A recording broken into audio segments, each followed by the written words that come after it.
Hola a todos y muchas gracias a Rankia por invitarme a participar en este encuentro. El objetivo de los próximos minutos es tratar de reflexionar sobre dónde estamos en cuanto a la situación de inflación mundial y hacia dónde podemos ir durante los próximos trimestres. Como bien sabemos, los principales países del mundo, los principales países occidentales, se encuentran en el momento de mayor inflación de las últimas 3 o 4 décadas. En Estados Unidos, la tasa de inflación se ubica en el 7,5%, la tasa de inflación general. Más preocupante incluso es que la tasa de inflación subyacente continúa aumentando y ya está en el 6, lo cual es una tasa de inflación subyacente altísima, pero es que además si miramos la tasa de inflación subyacente intermensual, tenemos una tasa de inflación subyacente intermensual que si la anualizamos nos vamos por encima del 7, es decir, que la inflación en Estados Unidos de momento no está frenando en la parte nuclear de la misma. Y en Europa, en la eurozona, mejor dicho, tenemos una tasa de inflación general del 5,1%, la más alta de toda la historia de la eurozona, desde que se constituyó, más alta sobre todo que la de diciembre, es decir, de nuevo no está frenando en el conjunto de la eurozona. Y aunque es una tasa de inflación más baja que la de Estados Unidos, sigue siendo una tasa anormalmente elevada. En España es verdad que la tasa de inflación parece que puede estar empezando a frenar algo. En el mes de enero siguió muy alta, en el 6,1%, pero la tasa intermensual bajó, es decir, intermensualmente hubo deflación. Pero es verdad que el índice español de precios parece estar sesgado en el sentido de que puede no estar contabilizando adecuadamente los precios de la electricidad, les puede estar dando un peso muy grande ya no a los precios de la electricidad en general, sino sobre todo al tramo de contratos que son a la tarifa regulada, a la tarifa PVPC, y esa tarifa es la que está indexada al mercado mayorista, de tal manera que si el INE, como aparentemente hace, toma como referencia de los precios de la electricidad los contratos de electricidad tarifa regulada PVPC y estos suben con el mercado mayorista, con el precio del pool, pues se tiende a magnificar, a sobredimensionar la subida, porque hay 2/3 de los consumidores que no tienen esa tarifa, y en cambio cuando baja o cuando se estabiliza, pues tiende a ocultar las subidas que pueden estar habiendo en otras partes de la economía. Con lo cual, la tasa española es verdad que estaba más alta que la de la eurozona y es verdad que ahora se está moderando, pero puede ser que subiera demasiado por este sesgo que estoy mencionando y puede ser que ahora se esté moderando artificialmente, sobre todo si no vemos en el resto de la eurozona durante los próximos meses indicios de moderación, de control de la inflación.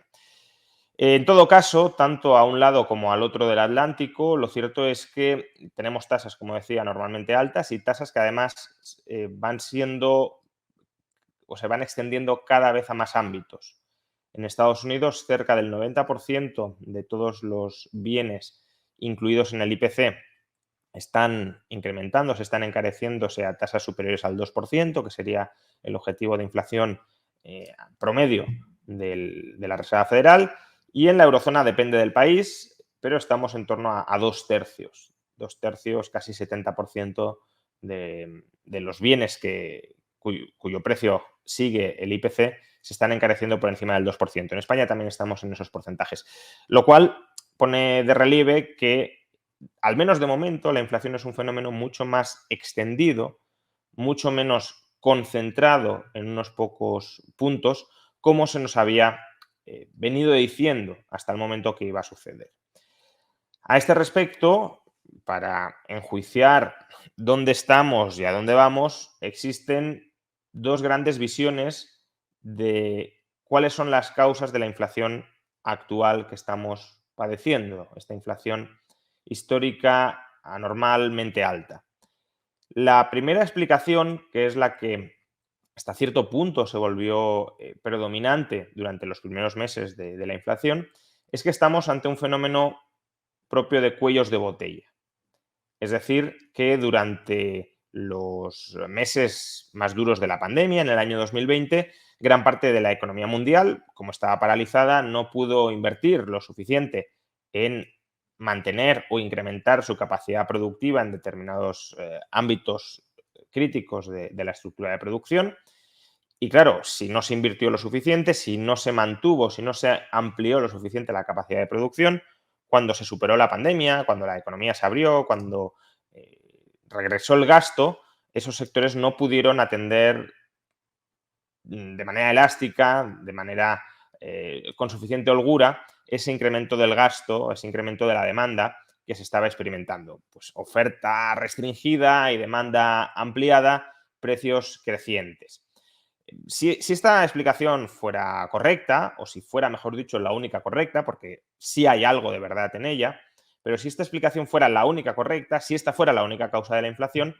lo que deberíamos esperar es que conforme pasen los meses se vaya normalizando el suministro y al normalizarse el suministro, pues los precios que habían subido empiecen a bajar. De hecho, incluso si esta explicación fuera cierta, deberíamos observar una cierta, podríamos llegar a observar incluso deflación en nuestra economía. ¿Por qué? Porque si la inflación se está produciendo por cuellos de botella, si se está expandiendo la capacidad productiva, se está sobreexpandiendo la capacidad productiva en esos sectores que presentan cuellos de botella, y si, como parece bastante lógico y además como también ha constatado, por ejemplo, el BIS,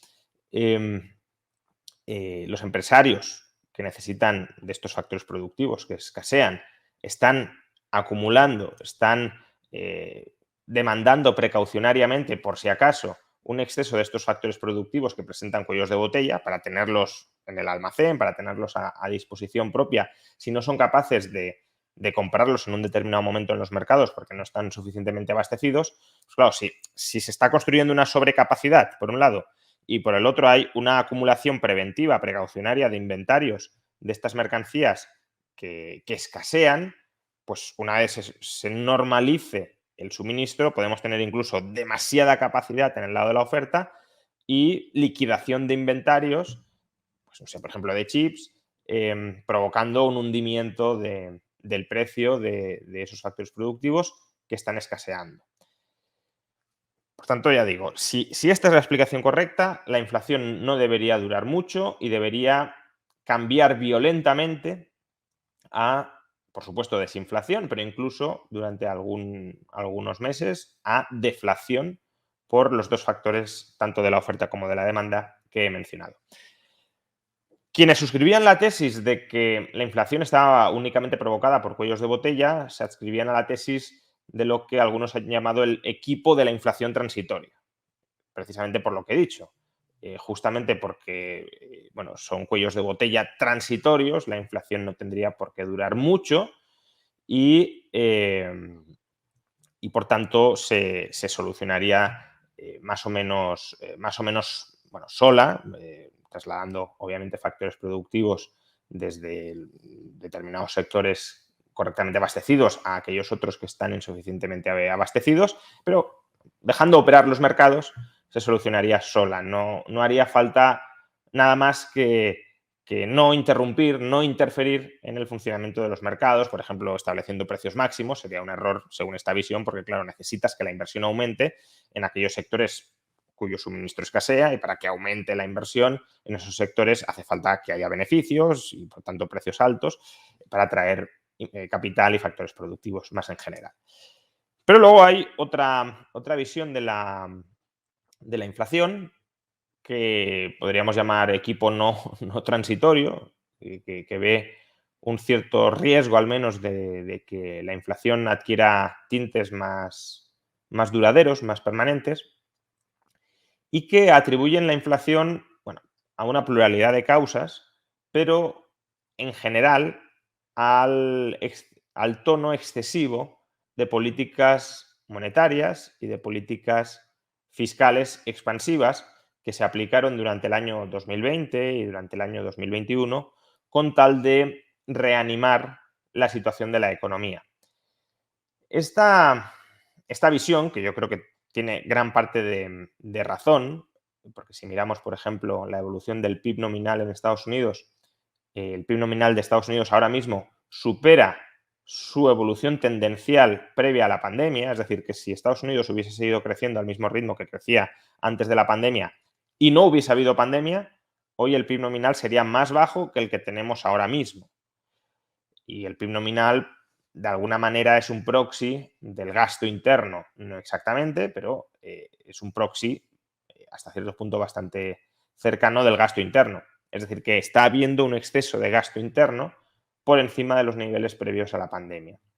En Europa es verdad que no vemos un recalentamiento tan grande como el que podemos presenciar en Estados Unidos, pero tengamos en cuenta que este recalentamiento de muchas economías mundiales es un recalentamiento global. Son muchas las economías que han recurrido a políticas monetarias expansivas, a políticas fiscales expansivas, y por tanto los cuellos de botella que se están produciendo en el mundo, aunque pueden tener una base de infrainversión durante la pandemia, de no haber aumentado suficientemente la capacidad de producción de esos sectores, también puede tener un componente de exceso de demanda. Si hemos inyectado mucho más gasto del que, incluso sin pandemia, la economía mundial era capaz de digerir, pues estás llevando al límite a diversos sectores, especialmente aquellos que ya estuvieran previo a la pandemia más cerca de la plena capacidad, los estás llevando al límite y estás provocando elevaciones de sus precios. Entonces, si la inflación se debe a esto, si la inflación se debe a la laxitud de las políticas monetarias y fiscales, la inflación solo se va a curar si adoptamos un tono de política fiscal y monetaria distinto, en lugar de expansivo, restrictivo. Restrictivo tanto de política monetaria para eh, endurecer y para restringir el crédito tanto al sector privado como al sector público, y también restricción de la política fiscal, que puede estar inyectando más gasto del que la economía puede absorber sin elevaciones de precios. Entonces, como decía, en la eurozona es verdad que puede que no haya un recalentamiento, pero sí que puede estar contribuyendo a la inflación mundial y por tanto la eurozona puede estar importando en parte inflación, que es un síntoma de ese recalentamiento mundial del gasto agregado. Y por tanto, ese recalentamiento agregado del gasto público, del gasto privado, del gasto agregado, necesitaría de una senda de moderación fiscal y de moderación monetaria. Una senda que es la que parece que bancos centrales y poco a poco gobiernos pueden estar teniendo en la cabeza seguir, ¿no? Claramente en Estados Unidos la Reserva Federal sabemos que va a subir con total seguridad los tipos de interés en el mes de marzo y que además se está planteando una senda de subidas de tipos de interés más agresiva de lo que había dicho inicialmente, y lo que había dicho inicialmente ya era más agresivo de lo que nos habían dicho meses atrás. El discurso de Powell en el mes de enero fue el discurso más duro de cuantos se han pronunciado en la institución, probablemente desde que está Powell al frente de ella, y si en las actas de febrero se produce un endurecimiento con respecto al endurecimiento, bueno, esto lo que significa claramente es que la Reserva Federal está viendo un riesgo de que la inflación se les vaya de las manos y por tanto hay que ponerla bajo control con una restricción de la política monetaria. Pero, a su vez, esa restricción de la política monetaria no va a funcionar o se va a quedar totalmente coja si la política fiscal no acompaña. Si la política fiscal mantiene un tono muy expansivo, ya no solo a corto plazo, sino también a largo plazo, la restricción de la política monetaria no va a ser creíble ni a corto ni a largo plazo. A corto, porque todo lo que estarás compensando por un lado te lo estarán descompensando por el otro, y a largo porque si los gobiernos se siguen sobreendeudando, cabe sospechar con bastante, diría, probabilidad de acierto, cabe sospechar que los bancos centrales, llegado el caso, no van a dejar caer a los estados. Y por tanto, este endurecimiento a corto plazo de la política monetaria, si se acumula un exceso de deuda,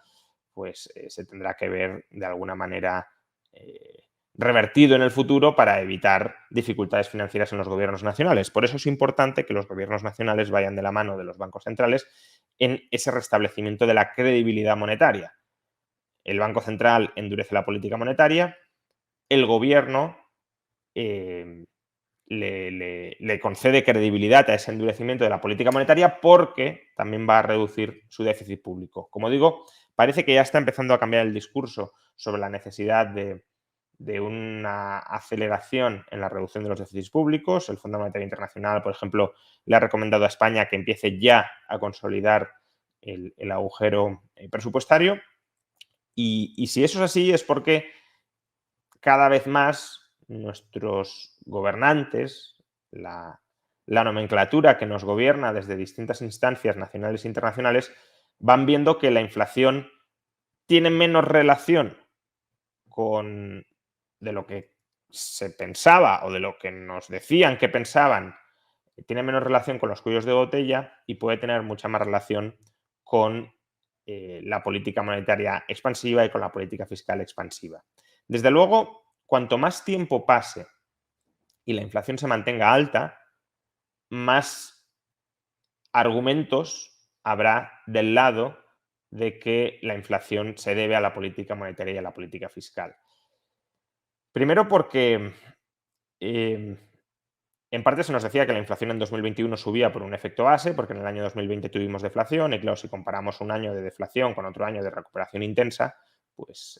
ahí hay un efecto salto que se manifiesta en precios muy altos, pero en los próximos meses ya vamos a comparar la inflación de 2022 con la alta de 2021, el nivel de precios alto de 2021, con lo cual el efecto base desaparecerá. Si aún así nos mantenemos en tasas del 5 o del 6%, algo estará pasando, pero ese algo podrían ser los cuellos de botella. Sin embargo, como hemos dicho, la teoría de los cuellos de botella debería llevar a que estos se solucionen solos en el corto y como mucho en el medio plazo. Y si no se solucionan solos en el corto y en el medio plazo, es que está habiendo un exceso de gasto dentro de la economía. Es más, aunque no hubiera un exceso de gasto dentro de la economía, es decir, aunque los cuellos de botella fueran la causa única, exclusiva de la inflación, si esa inflación no remite, incluso ya digo, aunque la causa sean los cuellos de botella, esa inflación se puede independizar de los propios cuellos de botella a través de las expectativas. Los agentes pueden empezar a incorporar en sus expectativas que los precios van a seguir subiendo, pueden renegociar sus salarios al alza, el alza salarial puede llevar a nuevas alzas de precios, nuevas alzas salariales, nuevas alzas de otros, de los costes de otros factores productivos, etcétera. Con lo cual, aun cuando con el paso del tiempo siguiéramos creyendo que la causa única de la inflación son los cuellos de botella, lo cual, insisto, creo que cada vez sería más complicado de creer, porque si es un problema transitorio que no se solventa con el tiempo, entonces no es un problema transitorio por definición, pero aun cuando fuera así, seguiría siendo necesario un endurecimiento de la política monetaria y de la política fiscal para romper ese círculo vicioso de las expectativas. Con lo cual, ¿quién tiene razón? Pues todavía es difícil de decir. Es difícil de decir si quien tiene razón es el equipo transitorio, el que atribuía todos los problemas a los cuellos de botella y no a la excesiva laxitud monetaria y fiscal, o si tienen razón quienes creían, quienes en parte creíamos, aunque yo también he atribuido parte de la responsabilidad a los cuellos de botella, pero me costaba creer que solo fueran cuellos de botella, que la inflación tiene un componente más de gasto agregado y más desde el lado de la demanda. Es difícil de decirlo a día de hoy, pero como comentaba, cuanto más tiempo pase sin que la inflación remita significativamente, más razón irán teniendo los que pensaban que la inflación no era un problema transitorio de oferta, sino un problema estructural de demanda y que ese problema estructural de demanda se puede autoagravar si no se toman medidas pronto para frenar la espiral de generación de expectativas. Con lo cual, si se va manifestando esta posibilidad, esta interpretación de la inflación alta que estamos teniendo, si la inflación se mantiene elevada en los próximos meses y, por tanto, si quienes pensaban que esto duraría poco y que se solucionaría solo, sin necesidad de restringir la política fiscal o la política monetaria, si esas personas se van quedando arrinconadas, se van quedando solas dentro, pues, de los organismos internacionales, dentro de los bancos centrales, simplemente porque la realidad no responde a sus predicciones y, por tanto, porque su diagnóstico, que era la pata sobre la que hacían sus predicciones, su diagnóstico estaba mal construido, pues todo apunta, claro, a que, como decía, iremos viendo restricciones de la política monetaria y de la política fiscal también en Europa. Eh, Aunque el Banco Central,